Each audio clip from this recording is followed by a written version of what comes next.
Hi, everybody. I'm Alice from Conversations Against Fascism, and this is Kleaver Cruz, the creator of the Black Joy Project. Kleaver, I'm so glad to be with you. Thanks, Alex. You're welcome. Tell us about tell us about the Black Joy Project, how it got started, and what it has evolved into. So the Black Joy Project started very simply. I woke up one morning, literally about 8 years ago last week, Mm. around this time. So it was 2015, and I just woke up really, really sad. It was the probably the saddest I had felt at that point, arguably depression, but I'm not a doctor. Um, and I just laid there thinking about trying to figure out like what do I make of this because I have a full-time job. I had other responsibilities, so I did have to get up. I didn't have the privilege of just laying there. And so eventually, as I laid there, it's what I describe as a spiritual experience that Mm. literally the words black and joy floated above me, so to speak. And then I had this like rush of memories of images and pictures and just all these moments that then it made sense of like that those were moments of joy that earlier that year, quite literally at the beginning of it, my uncle Ali, rest in peace, had passed away suddenly from an asthma attack. And Mm. so that year we were really grieving because I come from a small, immediate family, so it was a major loss and one that we weren't anticipating. And this was right after like the first set of holidays or in the middle of it. And so my family was very much actively in grief. I was also a part of a lot of community organizing, and so I was particularly present to pain and all those things that were happening because 2015, this is the year after Mike Brown and Sandra Bland, and it was also a moment in the digital world that, unlike today, which is funny to say that even less than 10 years ago, this was new, like this hyper visibility. Yeah. And so taking all of that in, I also was working as a regional director, so to speak, for this national nonprofit organization. And so I was also very present to who we supported, which was public high school students across New York City and the communities that they were a part of. And so that's I'm naming all of that to say that that morning it all came to a head of Yep. like, you gotta chill, or not even chill, you can't move right now. And so then after that moment, I remembered this picture of my mom that I had taken a couple weeks before that morning. And so I posted it on Facebook when that was a thing. Yeah. And I wrote the stream of consciousness when it was much more popular Yeah, than sure. the other social media platforms. And I wrote the stream of consciousness, essentially saying that I wanted to share and bombard the internet with joy, and that also was not in contradiction or opposition to the importance of being hip to these violences that were occurring around us, to us. And so then quietly, I told myself, and by quietly, I mean didn't say anything at all.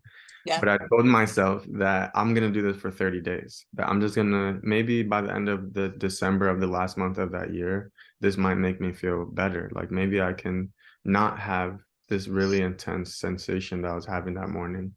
And so I started doing that. So I posted a picture of my mom and then my cousin, people that were around me that I had either pictures of them on my phone or, I'd just be like, stand right there Yeah. with the phone. And after like a couple of weeks of posting them on Facebook, people started reaching out to me saying like, hey, I had a terrible nightmare. And seeing these images calmed me down enough. Or another friend of mine who she had moved to South Carolina to do organizing around Black girls and the violence they were experiencing in school. She reached out to me, Vivian Anderson, and she was like, hey, like this is really giving me energy to keep doing this work. Please keep going. So I then decided, I called my bestie, Sarita Gates, and she basically was being a friend and was like, stop talking to me and go do something about it.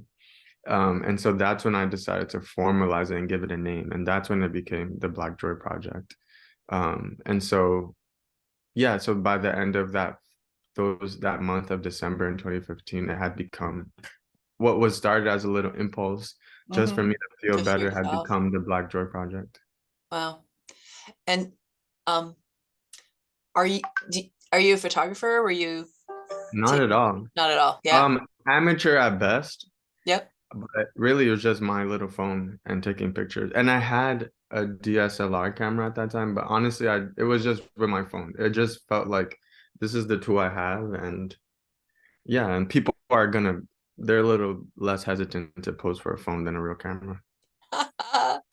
That is so true. That is so true. I'm silencing, trying to silence my computer, and there I have silenced my phone. Yeah. So you didn't consider yourself a photographer, but No. pictures were the medium that made sense for this. Yeah, because it just felt like, like I was saying in that spiritual moment was remembering images of these people around me, that it just made sense of this feels like an immediate way to illustrate this feeling or this experience. And again, like it was coming from a very personal space of like these were images that made me feel joy, that also seemed to be evoking joy for whoever was in that picture, but Yeah. not this like lofty, drawn out, schemed thing about what is joy and these types of things. It really was Yeah. just a very intuitive thing. Yeah. Because I had been going to ask why joy, and it sounds like it It was a chose me. direct message, right? Yeah, The yes. It message chose me. was joy. Yeah, and that what ended up happening, maybe you were gonna ask this, but what ended up happening was from that moment of making it into this titled thing, what ended up really happening over the course of the last 8 years was joy being, or this journey of being a space to connect other things that were really important to me. For example, solidarity as it exists across borders and things that this I always have, not always, but I'm a deep believer, fighter for making connections across these imaginary lines that divide us, and particularly with Black folks um in Africa and outside of it, of how because of all the systems and powers that be, there's a very insistent and intentional division between us, Mm. that joy felt like a way to enter those conversations from a place that felt relatable,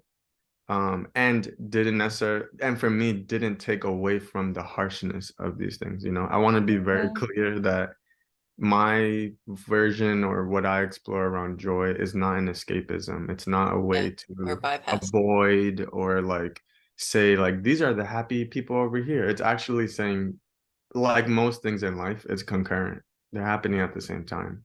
I'm Yeah. just shining a light in a place that I think deserves more, because we know that usually when we're talking about Black people or African people or people of African descent, it's almost always through this lens of suffering, Yep. that doesn't feel as dynamic as the reality that we know to be true.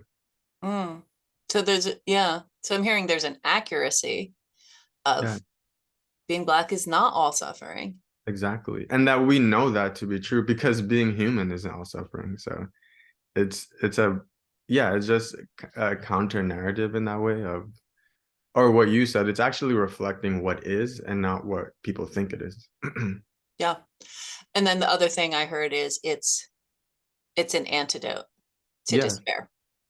absolutely. And how yeah, just even practically, uh it's about evoking or waking up or reminding of it, just like what happened with me, of something that was already there. It's not like I discovered Black joy that morning. I think it just was making the connection of like, oh, this is language for this thing that had already been experienced, that the people around me had been showing me or creating with me. And then in that way, to use like activism talk, it creates a Yeah. type of consciousness, which when there's consciousness, there's awareness, and that means we get to choose things as opposed to them happening to us or being projected onto us. Yeah. I'm like, my mind wants to go two places again. Yeah. And um, so as someone who's not Black, like what images of Black joy provides for me is the complexity Well, someone who's not black and lives in a segregated world, although Hmm. I Hmm. at that time was living in a majority black neighborhood. Um, it provides a counterpoint and complexity of like, all right, that's right, black people and black culture is multidimensional, and I don't have to be submerged in pity, right? Hmm. Hmm. Um, and what are some of the things that you've heard from people that it provides to black people? Um, One of them is what I was saying earlier is just a reflection of what is. I literally like I have recordings of maybe 1,000 different people answering that question of what does Black joy mean to you? And I Mm, can confidently say that 0% of them is it ever saying like, I don't know what you're talking about, or I've never heard of this, that it's very much an affirmation of what people understand to be true, whether they use those terms or not, whether they express it in English or not. And mm. that's really important to name that what that has shown me is it's a reminder that this I describe Black joy as something that can't be taken away because it wasn't given to us. It comes from Oh within. yeah. That I in the book I make a distinction between joy and happiness. That happiness can often be an extrinsic thing that is very temporary, like anything. And it's not that joy isn't temporary, but it very much at its best is intrinsic, and it comes from within or within a group of people. That of those people I've talked to, a lot of the times the stories or the answers they gave to that question of what does Black joy mean to you, um, it usually involved at least one other person. So that is signaled Mm, also answer your community. question, community, exactly. That this is something when you add the black to it, at least in my experience, Yeah. because we have to be clear, joy is not exclusive to any one race or people, whatever. But black joy in particular to me has signaled community that there's something about when we're together or when we come together that joy and the things that come with it is possible. Um, I think the other thing too is that it's been or it can be a practice of imagination and at its best in the radical sense of like again like we were saying before you started recording when I said all things considered and the state of the Yeah. world and that type of thing, which we know is a constant. This is not new, unfortunately, the state of the world we're in. And that in the face of that, we know historically there's so many examples of what was created, right?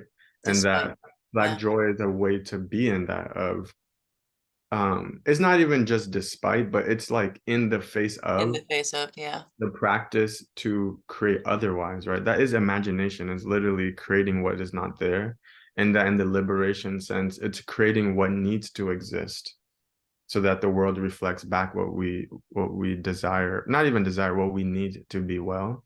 And if we're accepting that we're in a world that is anti-black, then it's not actually set up for our success, for loving Black people as much, loving us for who we are as much as for what we do or produce. Mm. That the in a moment or instance of joy, that practice of imagination is a way to say like this is, it's like these, I don't know if you've ever done this, but there's like these exercises I've been a part of where you have to, it's like a visualization and you have to imagine the world after the quote unquote Right. revolutions. And that those exercises have always stuck out to me because of me. One is like, what do I see? And then it's why do I see that? and and that ultimately what I see on that side of things is a lot of healed people as much as possible, because I know I've witnessed, experienced that when we're healed, and not in the 100% sense, but I mean in the process of, in the journey of, there literally more room is created to do otherwise, of either to further that healing or to just create something else because now you have the space for it because you're not that space isn't being held by trauma or pain or those types of things. That it creates the space for we don't even know what we don't know, Oh, and we can create inside of that, which I think is powerful. And it's not this all sweeping encompassing thing all the time. That I'm talking about, like if a group of kids decide to go do double dutch on the sidewalk, is that like revolutionizing the country? Maybe not that moment, but the act of it, right? That they're literally enjoying their lives while the things are happening. It's Um, already resistance. yeah, And the other thing, and you've touched it twice, but I want to really draw out is it's a picture of the world that you're calling in, and yeah, it draws you to it. yes, Yeah. Yeah. yes, exactly. And that, We create what we um, see.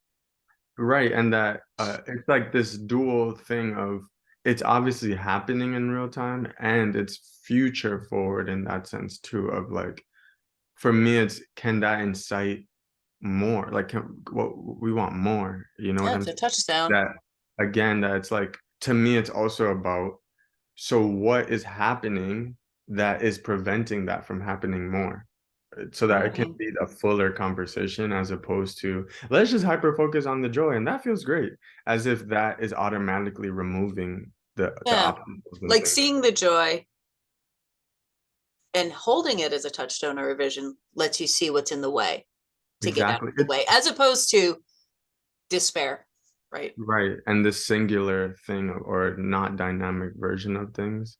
There's a chapter in the book called Yes and where I Mm, use that acting improv principle as a way to talk about what we're saying of we can hold more than one thing at the same time. We have to actually, and we have do, to. whether we're conscious of it or not.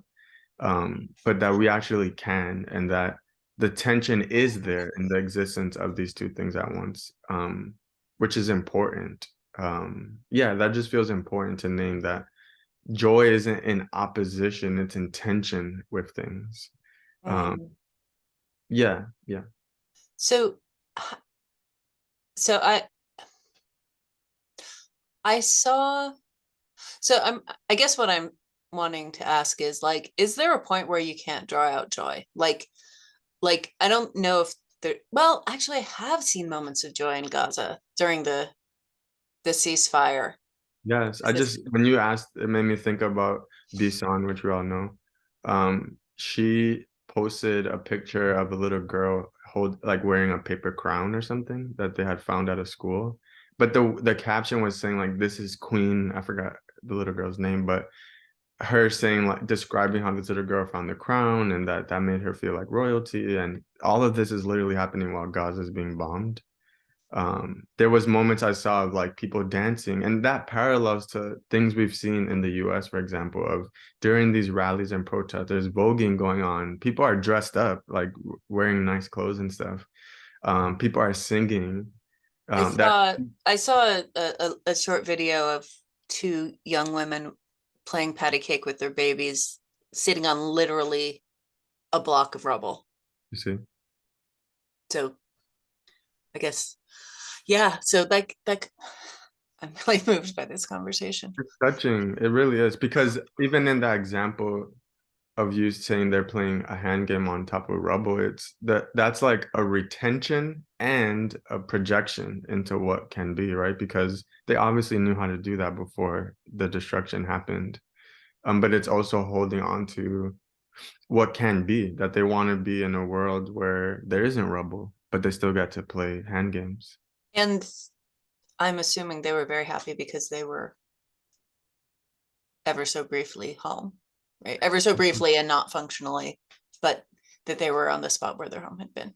And you know what? That makes me want to say too that as much as I'm harping on the like holding two truths to be at the same time and those types of things, it's also is a pause sometimes. Sometimes it is that it's just a break from Yeah. whatever is going on, and that's okay too. If people just want to like, like we just want to jump rope, we just want to have a little dance party in my grandma's living room tonight.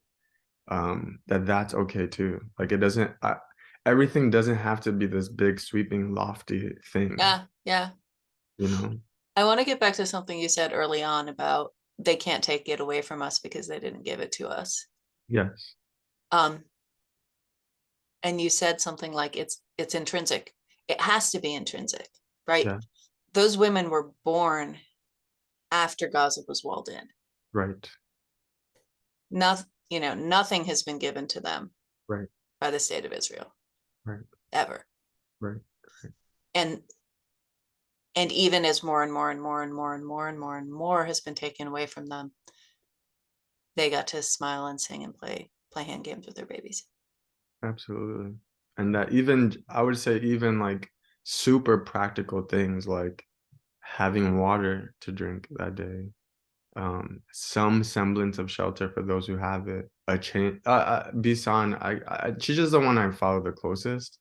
She had posted a while ago about how she used to wear mismatched socks for fun, and Yep. now it's a necessity. But Uh, even just like the some of the silliness in that, of like we always are, oh, that's so funny you're wearing mismatched socks. But the ways that that can like one, literally it's the only socks you have, so there's not even a choice. But two is like I feel like she's also touching on that, right? That very lightness of life, of like the silliness, the mundaneness of having mismatched socks, what that can, how relatable that is. And then you can get, like I was saying earlier, that actually allows you to peel back of the seriousness of that situation. That this person doesn't have the choice anymore of just pulling out socks from a drawer. It's maybe those are the only socks she has till who knows when. And that's what we can pay attention to as well. so, and I think you've lightly touched on this, but what does access to joy and reminders of joy make available to us as activists? Like, does do you feel like it gives you the strength to stay in the fight? Do people say that it gives you the strength, or either to stay in the fight or to be more creative, or like what does All it of the provide above. directly for the work? All of the above, because in that morning where this all started, some of the first things that came to me was those my comrades of how like even though we and my comrades, our work was specifically tended to be, excuse me, around Black queer folks and Black women. So people within the community that got even less airtime, and Yep. that how often we would have these events, vigils, gatherings, you name it, and usually it was the same people. It was the Black queer and the women were there and the femmes. Mm, And that's disheartening sometimes of like, where is like everyone? where are the straight men? Yeah. Yeah, like where is everyone? Where are the droves of people for Sandra Bland, for Mm, Isman Nettles and all these folks? And that's all to say, like, and we would have these smaller moments of, like, let's go to a happy hour if you want to get a drink. Let's watch a movie that's inspiring to us, and then we can laugh while it's happening or talk to each other about why this is inspiring. Let's send each other a heart emoji or something silly through a group text, or literally like a hug during one of those events, or like mm, those types of things that it very much felt like fuel to keep going. And it gave, at least for me, more purpose because it's like, this is what I want. I want us to be in a world, like I said earlier, when I'm imagining life after the revolution, is I actually mm, want a world where we are healed as possible because we know that healed people heal people. And if we have the room to do that, that's actually really powerful. Of like, imagine what the planet could be creating if we didn't have all of this. We probably would have even fancier things than AI and those types of things. would have a lot of joy. If Fun. everybody And was that, healthy. If you know what I everybody was mean? healthy, we wouldn't be hurting each other, and then it would be a beneficent cycle. That's a lot of brains and things to come together to create otherwise that we're prevented from right now because of, all the things we know to be true. Wow.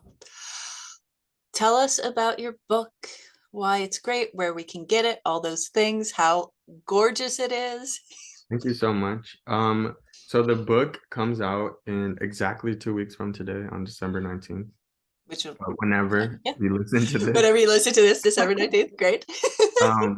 But it comes out on December 19th from Mariner Books, which is part of HarperCollins.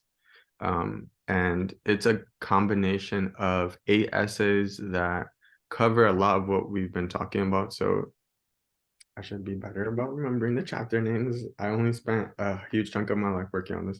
But there's a chapter about talking about Black joy as resistance, or what we've been talking about, a discussion around joy as a choice and Mm, different scenarios and ways to illustrate what I mean by saying choose. Um, mhm. Then there's what I talked about earlier, the yes and chapter. There's a chapter called Finding Harmony where I use this analogy of which I learned about in this writing process is with singers, like with choirs or choruses. There's a breathing technique where the song keeps going, but the singers can individually take a breath. And so me Oh, talking about like the aspiration of that, of like yeah. if we're imagining community as a harmony or a chorus or those types of things, when do we get to take breaths? Or why do we feel like we can't take those breaths? You know, that's Or real if we're acting as a whole, then it's very natural to that do that. each individual gets to take a But we breath. know that that's aspirational because we know there's some, myself included, that we feel like we can't do that. If we stop, things will fall Yeah. apart, you know? Then there's one about community building, which sounds like the obvious, and I'm giving a lot of examples about different experiences or instances that community has been built around joy. One of them being a friend of mine in South Africa. They created this thing called Queer Moss with a few of their community members for queer folks in namely the Johannesburg area, um, to come together during a time of year where often people may not have a home or family that they feel safe with going back to or can at all. And so over the last several years, they've actually ended up building this amazing community for this time of year to support each other. And then my favorite chapter, and maybe I shouldn't say that, but my favorite You can chapter have a favorite. is called We Can Be Like Moss. And it's really exploring nature and the power of nature, Mm, and particularly moss, and borrowing from Robin Wall Kimmerer's work, who's amazing, around her research around moss, and me talking about how moss is such an incredible example in nature of community because its survival is tied to each element of that plant. And because it doesn't have roots, which is different from humans, but mm, because of that insistence on relying on each other, that it can like contract to 10% and still be alive. And then when the conditions are right, it fully blooms and is lush. That feels like such an example of that we can draw from as people. And I also talk about the idea of if we're being serious, this is to touch on the question you had earlier, is if we're being serious about liberation of humans, then we actually have to interrogate our relationship to anything that is alive. That mm, if we can connect to life, period, that if we mhm. can stop the distinction between animals and humans, and this is goes over there and this goes over here, that actually for me that was incredibly transformative around my understanding of the liberation that I want for humans, is that I had to change my relationship to anything that is alive. I had to be able to see, and sorry, my landlord's dogs are barking. um, I had to be able to tap into things like moss. That now, when I see moss, I get Mm. really excited of understanding of like there's life there. And you know what? Today might be a shitty day, but I can see grass breaking through that concrete, and that to me is an Mhm. example of resilience. And so I invite people in that chapter to that we can think about it that way. That even if you live in a place like New York City where nature and things can be limited, there's something around there on your block that can remind you of these bigger ideas around liberation. And then the last chapters are about healing, and then talking about what can come next.